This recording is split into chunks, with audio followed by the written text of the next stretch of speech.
नमस्कार प्रेक्षकांनो, ठरलं तर मग या मालिकेच्या आजच्या भागात आपल्याला बघायला भेटणार आहे की सुभेदारांच्या गणपती बाप्पाचं विसर्जन झालेलं असतं। विसर्जनासाठी सगळे गार्डनमध्ये जमलेले असतात आणि ते घरगुती पद्धतीने गणपती बाप्पाचं विसर्जन करतात। त्यानंतर आपल्याला पुढे बघायला भेटतं की सायली झोपलेली असते आणि तिला स्वप्न पडतं की तिचे आई बाबा पुढून चाललेले आहेत आणि ती त्यांच्या मागे पळत आहे।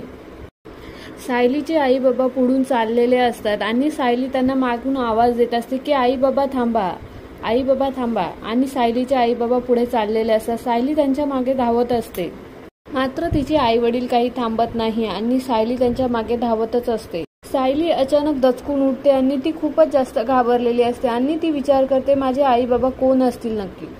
अर्जुन सर माझ्या आई बाबांना शोधतायत, ते त्यांना नक्की भेटतील का, असं सायली विचार करत असते।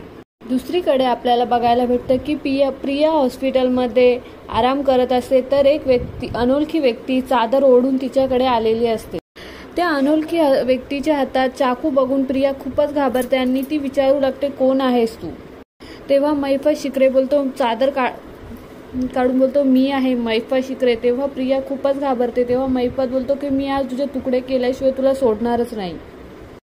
महिपत बोलतो की तुझे तुकडे केल्याशिवाय आज मी तुला काही सोडणारच नाही। ठरलं तर मग मालिकेच्या अशाच नवीन अपडेटसाठी आमच्या चॅनल लाईक, शेअर, सबस्क्राईब करा। धन्यवाद।